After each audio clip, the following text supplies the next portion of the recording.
Bueno, buenas tardes. Yo soy Margarita Molar. En realidad soy Margarita Molar Spilutini y digo mis apellidos de padre y madre precisamente porque me invitaron a comentar algo sobre mis dos familias, familias de inmigrantes en distintas etapas del proceso de inmigración que vive la Argentina, del fenómeno, mejor dicho, inmigratorio de la Argentina. Y antes de empezar con los abuelos en sí, yo siempre me he formulado esta pregunta: ¿vinieron porque fue una elección libre o vinieron forzados por circunstancias sociopolíticas, económicas o por algún relato en particular que hacía a esas circunstancias también? Porque hay que considerar que desde el 1880 más o menos, en las últimas décadas del siglo XIX, los mercados mundiales sufren una gran transformación, especialmente en las relaciones internacionales, ¿no? Y monetarias, y surge un nuevo paradigma económico que cambia el sistema profundamente, a tal punto que se lo considera como la segunda revolución industrial. No te lo voy a contar a vos, Beatriz, que de esto sos la profesora. Pero bueno, estos países líderes de Europa necesitaban industrializarse, pero había un problema: sus estados nacionales muy pequeños no les proveían de la materia prima necesaria. Por otra parte, la mano de obra que tenían eran los campesinos, que no era especializada para manejar los nuevos inventos que son los que aceleraron este proceso: descubrimientos, inventos, nuevas vías de comunicación, maquinaria, tecnología, etc. Entonces surge acá como una especie de pacto de la nueva o la neocolonización. Los países emergentes en etapas de evolución, digamos, proveen estas materias primas, y estos países que desean industrializarse, que son los países líderes, van a ingresar a estos territorios siempre con la anuencia y la colaboración de los gobiernos nacionales y la política de estos lugares, como fue acá con el modelo agroexportador. Se van a implantar con su tecnología, pero también con sus divisas, con su parte económica, su sistema económico. Van a abrir vías de comunicación, frigoríficos, etc. Pero van a manejar el mercado, lo que se produce, lo que se importa y lo que se exporta, ¿no es cierto? Pero bueno, ellos traen a su campesinato a estos lugares con un relato, realmente, el mismo relato que le hacen a los distintos pueblos emergentes, ¿no es cierto? Acá este es el relato para mí de la nueva colonización. Entonces yo me pregunto si los abuelos no salieron un poco captados o influenciados por este relato, ¿no es cierto? Especialmente la primera ola inmigratoria. Ya en la segunda, que es entre guerras, la gente sale, por lo menos de Italia, con una Italia devastada por la guerra, y se avecina una próxima contienda bélica de mayor magnitud, y están las hambrunas terribles, impulsan a estos italianos a venir a buscar hacer la América.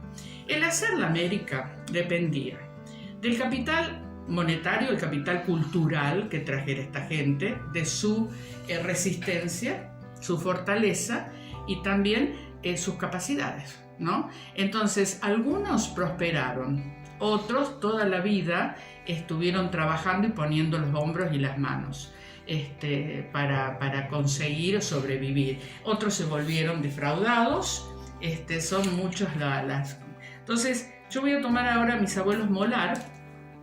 Giovanni Battista Molar salió de Cumiana, que está en la provincia de Torino, en Piamonte, y él nace en 1865, con 20 años, 1885, es de la primera ola inmigratoria, llega a este país y entra porque tenemos que ver que acá había una ley, la ley Avellaneda de colonias, luego en el 86 la de Cárcano, pero hay una anterior que es la de Oroño. Entonces muchas de la gente ingresaba por el litoral, entraba al puerto de Rosario y de ahí se distribuía por Entre Ríos o por Santa Fe. El abuelo Giovanni Battista va subiendo y bajando por Santa Fe hasta establecerse en Sá Pereira, sudoeste santafesino, ¿no es cierto? Y bueno, allí conoce a Magdalena Pico y contraen matrimonio y empiezan a buscar tierras. Pasan para Córdoba porque ya está la ley Cárcano y demás, y se establecen en Pozo del Molle, luego van a La Playosa, Silvio Pélico, y cuando se fundan y se abren tierras en Alto Alegre, se establecen en Alto Alegre. Este matrimonio tuvo 8 hijos, 3 varones y 5 mujeres. Entre los varones está mi abuelo Francisco Molar, el padre de mi papá. Voy a hacer acá un paréntesis para comentar de que en el año 2000 se hizo una reunión de descendientes de Juan Bautista y Magdalena Pico en Villa María. ¿Y por qué Villa María? Digamos que esa cuenca agrícola y lechera fue donde se albergaron los primeros de esa rama de la familia, ¿no? Se mandaron 560 invitaciones, 220 participaron en el encuentro. Yo no pude asistir por cuestiones ya planificadas de compromisos previos en la escuela donde trabajaba, pero fue mi madre. Y habían llegado a la 9ª generación de descendientes de este matrimonio. En este momento deben ser 10 u 11 las generaciones, ¿no? Así que bueno, son muchos los Molar que están en la provincia de Córdoba, especialmente la zona alrededor de Villa María, Leones y demás, la provincia de Santa Fe, María Susana, Rosario, muchísimos, Buenos Aires y Entre Ríos. Pero también he encontrado gente de la misma rama de los que se fueron para el lado de Entre Ríos, que están en Brasil, Edemar Molar, idéntico a un familiar de Villa María, parece un calco, y en Mendoza, por ejemplo, ¿no? Muchos sí en Rosario. La cuestión es que de estos, Giovanni Battista y Magdalena Pico vivieron un tiempo también en Villa María, los últimos años de su vida, están enterrados en Alto Alegre, los dos. Uno falleció en Silvio Pélico visitando un hijo y la bisabuela Magdalena falleció acá en Leones visitando a mis abuelos. Fueron llevados primero a Silvio Pélico y luego a Alto Alegre, donde descansan sus restos. Allí ellos habían comprado un campo que se pierde en la década del 30 por malas opciones, por la crisis, por este damero de los mercados internacionales que ataca a todo el mundo, y algunas situaciones también familiares por los cuales mi abuelo Francisco con Margarita de Micheli o de Micheli, que ella era argentina, nacida en la zona de Oncativo, en Campos, allí de padres también piamonteses, contraen matrimonio en Alto Alegre y se vienen debido a esa circunstancia con sus hijos a Leones. Este matrimonio tiene 7 hijos. 2 de ellos fallecen en forma temprana, Domingo y Rosa. Juan y Benito se dedican a cultivar tierras. Ellos habían permanecido un tiempo todavía en Pozo del Molle y La Playosa, pero luego recaban en Leones como el resto de la familia. Magdalena y Anita son las mujeres que quedan, e Hilario, mi padre, dedicado al comercio. Magdalena, ama de casa y a labores domésticas. Y Anita como portera de establecimientos educativos de aquí. Primero a Joaquín B. González y después la Escuela Sarmiento. Así que bueno, yo provengo de esa familia. Mi papá fue Hilario, como sus hermanos, ya la segunda generación de argentinos. La primera generación de argentinos, el abuelo Francisco, y la segunda mis padres, y yo soy tercera generación de argentinos por parte de padre.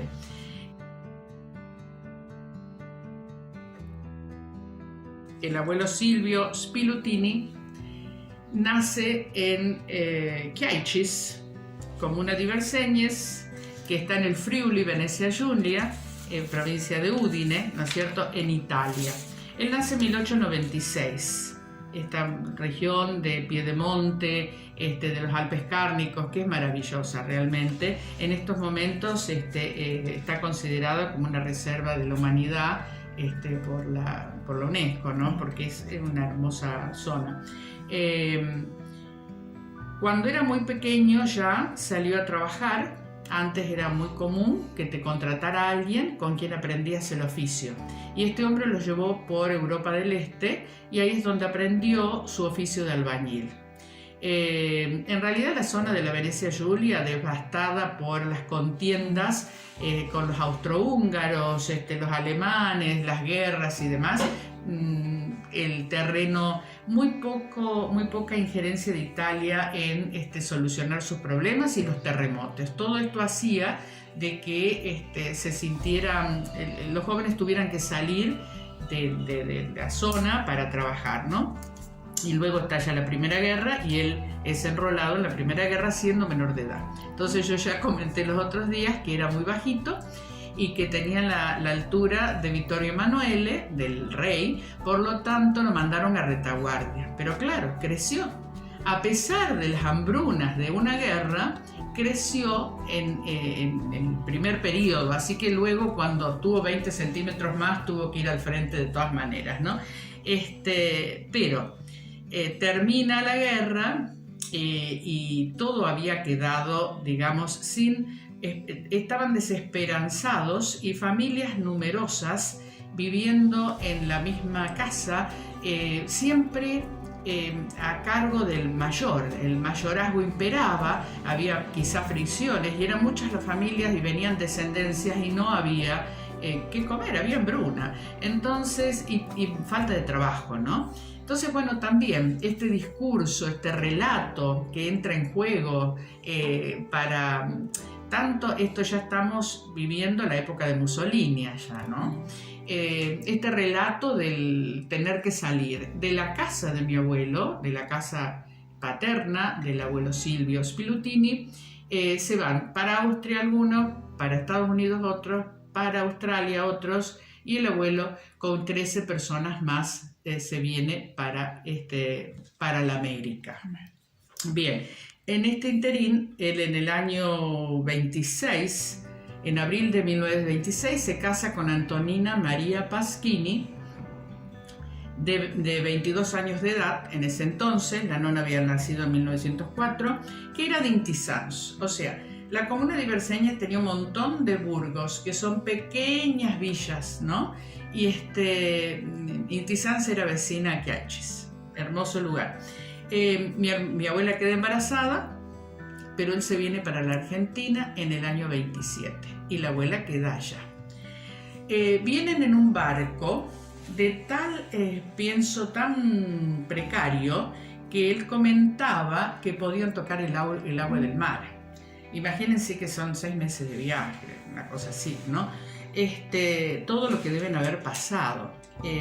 Pasan por Brasil, se entusiasman allí, pero siguen hasta Montevideo y se bajan. Hay 2 versiones. Una versión es que no sabían a dónde habían llegado, que es muy posible que no supieran y que se puede complementar con la otra versión, que es que al barco, antes de que se embarcaran, subió un capataz, inspector de la Land Investment Company, o sea, la compañía de tierras de ferrocarriles de Gran Bretaña, que empezó a hablarles para persuadirles de que, bueno, trabajaran para ellos.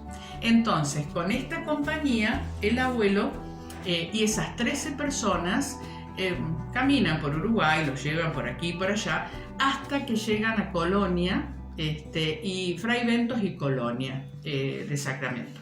y allí trabajan con piedras y hacen, no caminos, hacen como cubiertas, plataformas, veredas y demás, pero empedrado, que yo caminé por esos empedrados, ¿no? En Colonia, no sé si alguna vez fuiste, es hermoso. Y bueno, llegado el momento que allí no había más trabajo, los invitan a seguir a Buenos Aires, para Buenos Aires, porque el pasaje contemplaba esto de bajarse en un lugar y luego subir. Entonces llegan a Buenos Aires, van al Hotel del Inmigrante, allí se entera que había ciertas personas en Ramos Mejía que daban trabajo, también este capataz o inspector los lleva, hacen plataformas para los trenes en la zona de Ramos Mejía, luego vienen a la provincia de Santa Fe, también plataformas en los veredones a los lados de los caminos de las vías, no los caminos de las vías, o sea, al lado de las vías, los veredones, ¿no es cierto? Como acá tuvimos uno. Y luego los llevan para el lado de Río Ceballos. De Río Ceballos, haciendo lo mismo, van a otros pueblos del interior que no recuerdo ahora, de las sierras de Córdoba, y bajan a Córdoba capital.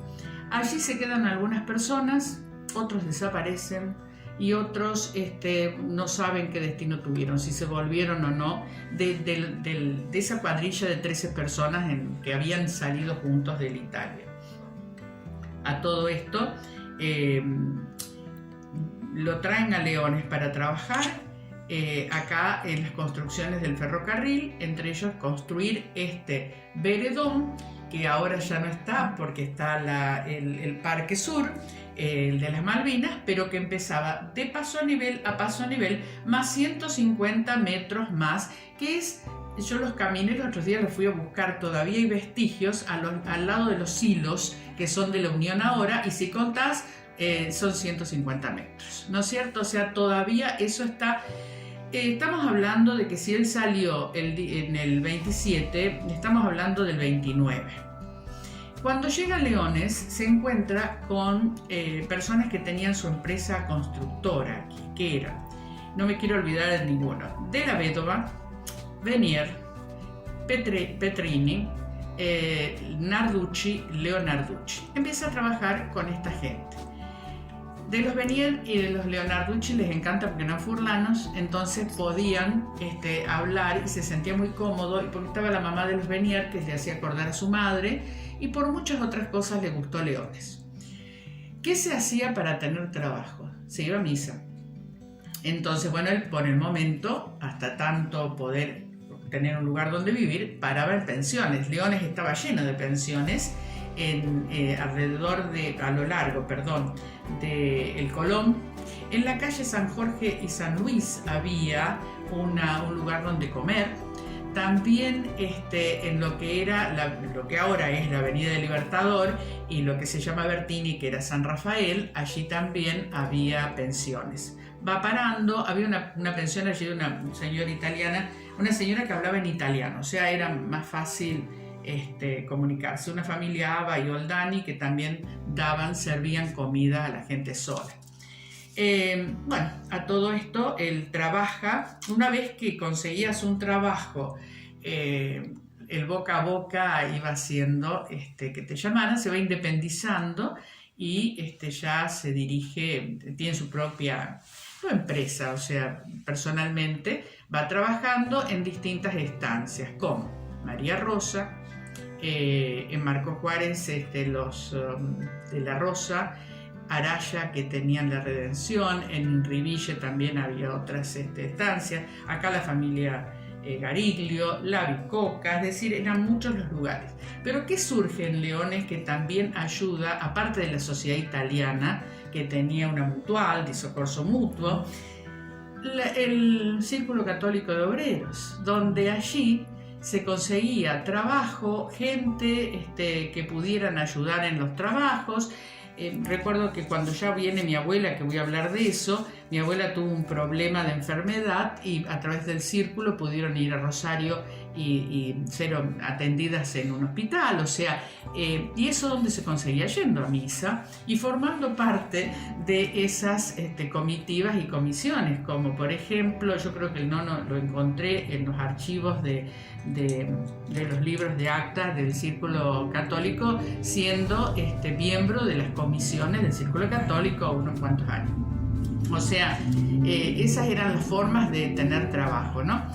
Pero bueno, cuando consigue cierto dinero, aparte de comprar un sitio, hacer una pieza, cocina y baño, manda dinero para que venga la abuela. Y parece que ha mandado más de una vez dinero.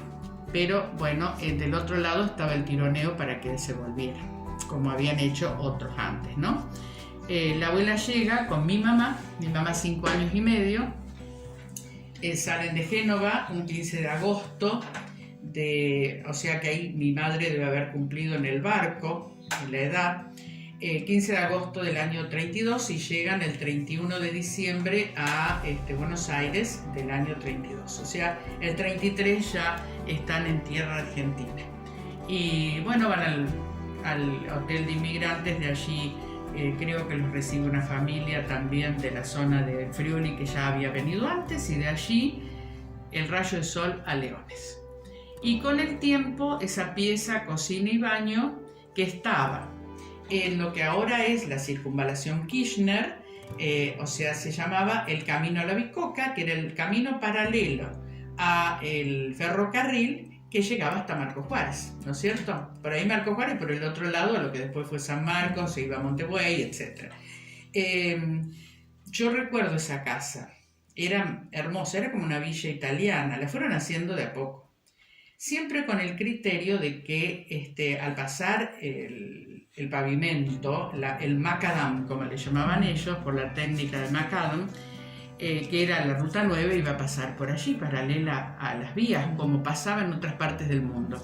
Resulta que les pasó como 1 kilómetro y pico, y eso fue perdiendo, se fue desvalorizando, y fue quedando abandonada también del territorio municipal, ¿no? En los cuidados. Así que con el tiempo compraron lo que fue un hotel de inmigrantes en Leones que se llamó Hotel Marconi, que está enfrente de la Unión, actualmente lo ocupa Matas, la carnicería, que eso fue convertido en una casa de inquilinato. Cuando él compró, ya era como un conventillo, había todas piezas alquiladas por alguien.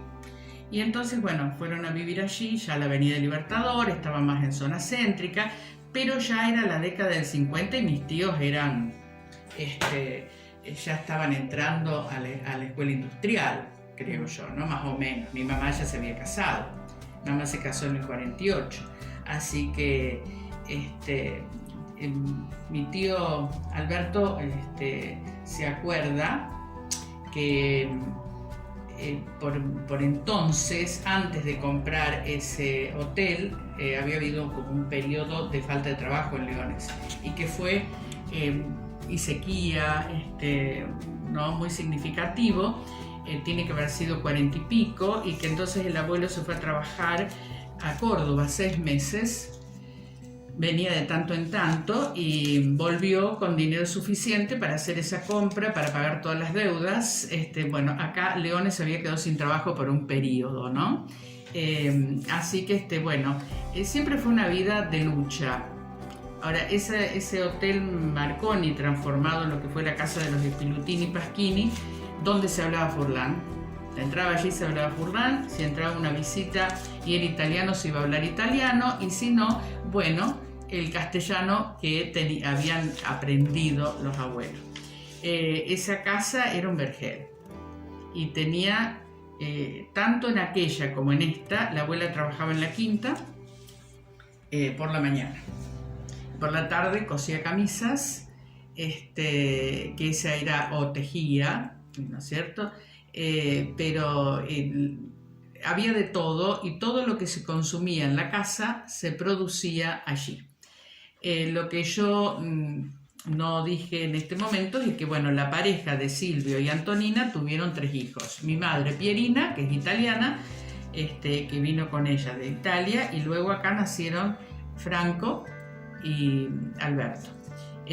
Ambos fueron a la escuela industrial, o sea, desarrollaron esa parte de la construcción de alguna manera, uno metalmecánica, el otro carpintería, que muy común para la gente de esa zona, como todos los Spilutinis. La primera generación fue la escuela industrial y la segunda fueron arquitectos, ingenieros, tanto de aquel señor que quedó en Córdoba, que él había traído siendo su tutor porque era menor de edad, que fue el dueño de una empresa muy muy importante, que luego siguió su hijo y ahora seguirán sus nietos, ¿no? En cuanto a la construcción. Al abuelo no, el abuelo fue mucho más modesto, trabajó toda su vida para mantener a su familia, pero bueno, lo que sí es significativo, todo lo que tuvieron que trabajar y lo que hoy yo pensaba en los abuelos y mi abuela, qué inteligentes que fueron, porque esta gente en Europa tuvo una educación cuando podía y no nevaba y podían ir a la escuela, ¿no? Pero esto les alcanzó para mucho, y mi abuela había quedado huérfana con varios hermanos a su cargo, siendo muy joven, en plena guerra, padre en la guerra, y porque era bastante menor que mi abuelo, ¿no? Padre en la guerra y la gripe española. Bien. Trabajando en el campo, comiendo lo que podían, lo que encontraban. Sin embargo, cuando llega a la Argentina, ¿cómo aprendió la abuela? Ella era una persona que le encantaba hablar y contarte historias. Era una gran relatora de historias ciertas y reales, ¿no es cierto? Que yo creo que era para revivir su vida allá. Más de todo, contaba mucho sobre Italia. Compraban el diario una vez a la semana, y entonces con un diccionario aprendían a hablar, toda la familia, ¿no? Leían la Biblia, rezaban, pero en realidad era leyendo el diario. Y en ese diario venían artículos publicitados. Entonces, por ejemplo, en el Gatti Chávez mandaba pedir con un comisionista un guardapolvo para uno, y ella con ese modelo le hacía el guardapolvo a sus hijos. Un pantaloncito, los vestidos de comunión, se le compró a uno, después al otro lo reprodujo. O sea, ¿quién le enseñó todo eso? A la abuela. Cuánta capacidad que tenían de constante trabajo. Eso yo lo vi, lo viví. Y el amor a la patria, que a pesar, jamás se me dio por decir que las patrias de origen los habían eyectado, porque ya demasiado doloroso era, ¿no?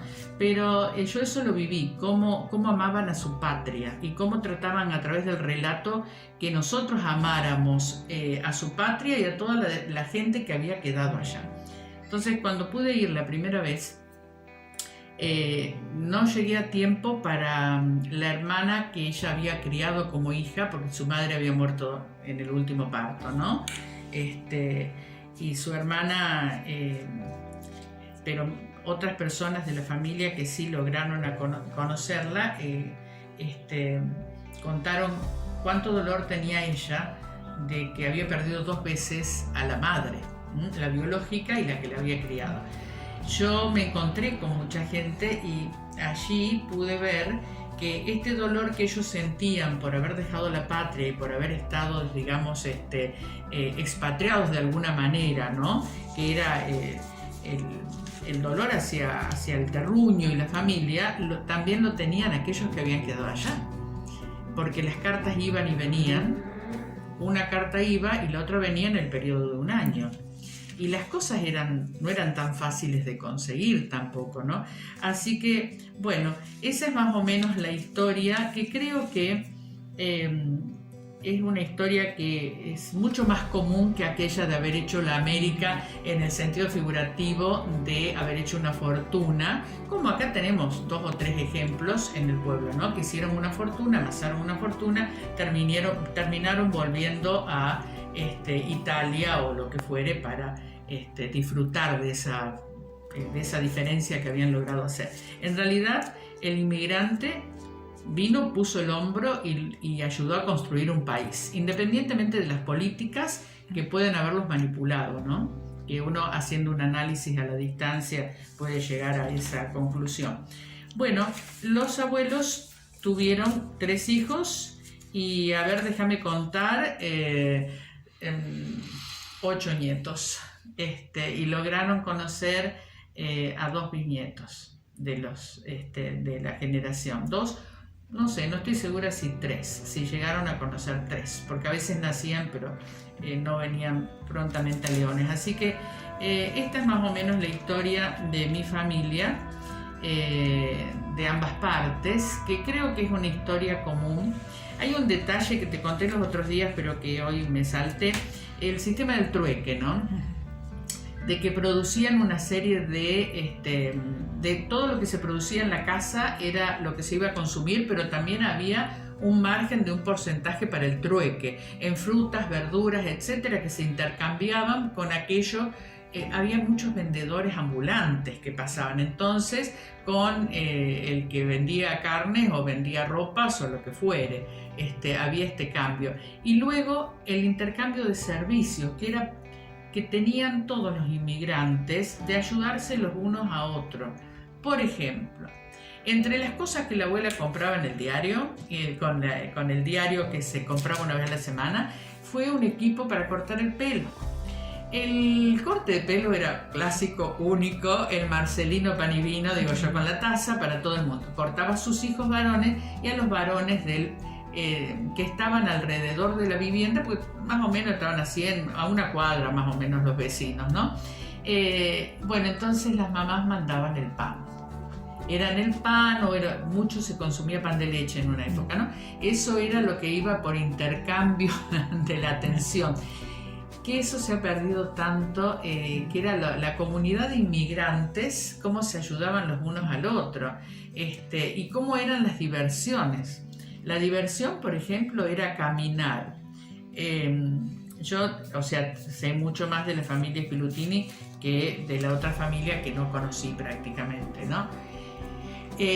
Caminar hacia una quinta de la familia Gerbera, del otro lado del macadam, así decían, charlaban, comían fruta y se volvían. Esa era la salida, ¿no? O irse caminando hacia un campo de la familia Gariglio, de los abuelos de Ana y demás que todos conocemos, donde los hombres jugaban a las tabas y las mujeres, mientras tejían, cosían, comían alguna cosita y hablaban de sus cosas. Y solía haber algún tipo a la tardecita de música, siempre estaba aquel que tocaba la verdulera, que le llamaban ellos, alguien que recitaba una poesía o cantaba una canzoneta, y esas eran las diversiones, ¿no?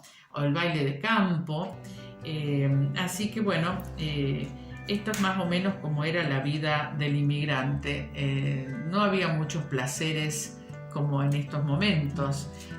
Por ejemplo, mi mamá solía contar que de tanto en tanto, y cuando así ameritaba la cuestión, había una torta, que también la receta venía en estos diarios y se iba a comprar precisamente para la torta tal. La abuela solía hacer esta torta que se hace, torta moca, con las masitas vainillas, borracha, qué sé yo, pero tenía que ser, qué sé yo, un cumpleaños, una cosa así, ¿no? Tampoco había este consumo de dulces y de postres y demás. Eran todas cosas excepcionales. Bueno, habrá dependido todo también de los presupuestos de cada una de las familias, ¿no? Algunas más, otras menos abundantes. Admiraba, por ejemplo, que en el campo de los Gariglios hubiera una máquina para hacer helados, que, era algo que con sal se iba movilizando y se hacía el hielo, supongo, una cosa así. Entonces se tomaba helado, que era la delicia total. Bueno.